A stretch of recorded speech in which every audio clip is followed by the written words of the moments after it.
Здравейте, намираме се в автосервис Омега. Днес ще ви покажем как се монтира водородния генератор. Подготвили сме монтаж на автомобил Chevrolet Lachetti 1.4 бензин. Интересното в нашия случай е, че в момента този автомобил работи на метан. Това е едно усложняване на задачата за нас.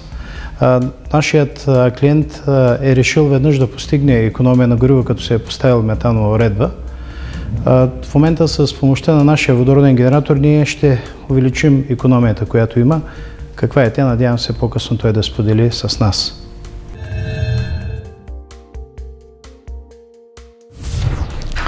Ето, колегата Иван Златев вече е започнал монтажа на водородния генератор на автомобила. Преди да започнете да монтирате генератора, вие трябва да изберете подходящо място за монтаж. По принцип, трябва така да бъде разположен генератора, че да е по-далеч от топлината, която излъчва нашия двигател или в случая радиатор. Тук при този Chevrolet Lachetti ние решихме, че най-доброто място е под предната броня, пред двата радиатора на автомобила.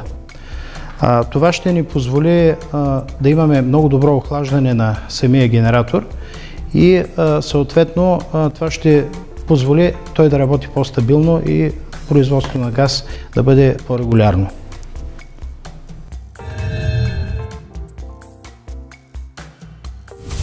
Избрали сме място за разширителния съд в предната част на двигателното отделение между радиатора и двигателя. Това място фактически е много подходящо, защото ще ни позволи във всеки един момент ние да обслужваме този разширителен съд. Както знаете, в него се долива дестилираната вода. Също на него е монтиран и нивомера, който ще ни позволи да следим нивото на течност вътре в самата система.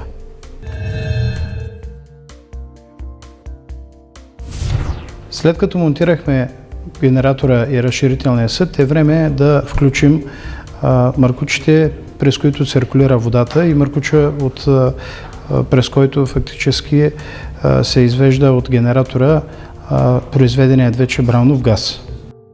Оразмеряваме маркуча и включваме маркуча, който излиза от горния щуцер на генератора в горния щуцер на разширителния съд.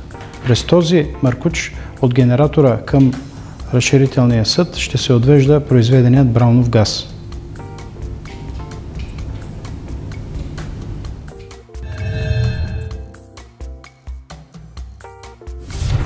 След като подсъединихме генератора и разширителния съд, дойде ред да включим тънкия силиконов маркуч, с помощта на който ще отведем произведеният вече браунов газ към двигателя на автомобила.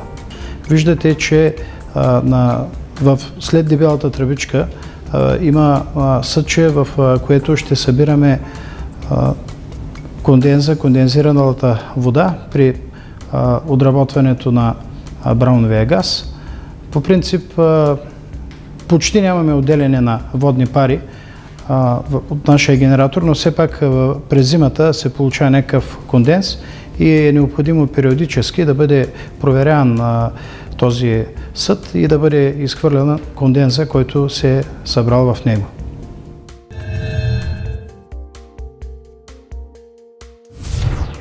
Когато сме подвели маркуча, от който ще подаваме брауновия газ, трябва да си бележим дължината му и след това внимателно да отстраним капака или въздухопровода, където ще направим дупката, за да включим щуцера, за да не попаднат стружки от пробиването в двигателя на автомобила.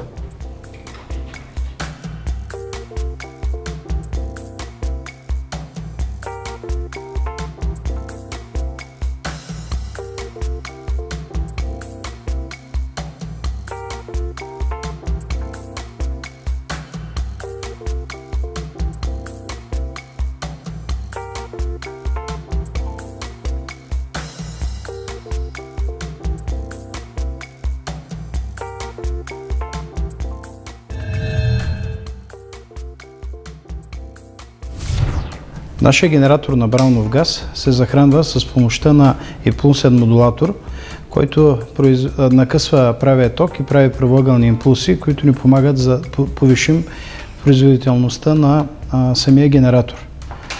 Изключително важно е при захранването на модулатора да бъде прекъснат плюса с реле, за да може при изключено състояние на автомобила да се изключва и захранването към автомобила. Изключително важно също така е да се избере подходящо място, от което да се захрани управляваща верига на релето.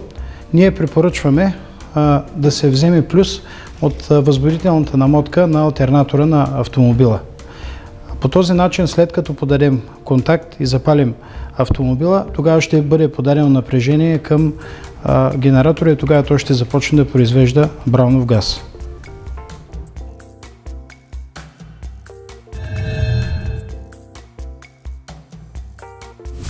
След като сме включили системата, е необходимо да заредим електролит. Ние сме подготвили разтвор на натриева основа с дестилирана вода, готов за ползване за консумация. Наливаме електролита. Количеството, което е необходимо за зареждане на нашата система е 2 литра и 200 мл. Когато наливате, ви съветваме да гледате нивомера отстрани, който е монтиран на разширителния съд, защото е възможно количеството, което ви казах, 2 литра и 200 да дойде малко повече, защото сме намалили дължината евентуално на някои от маркучите.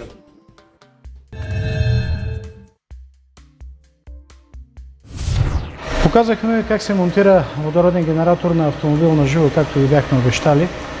Не ни остава друго, освен да пожелаем на нашия приятел, водача на това такси на компанията Омега Транс, успешна и лека и доходна, и дано нашия генератор да му помогне да спечели много пари.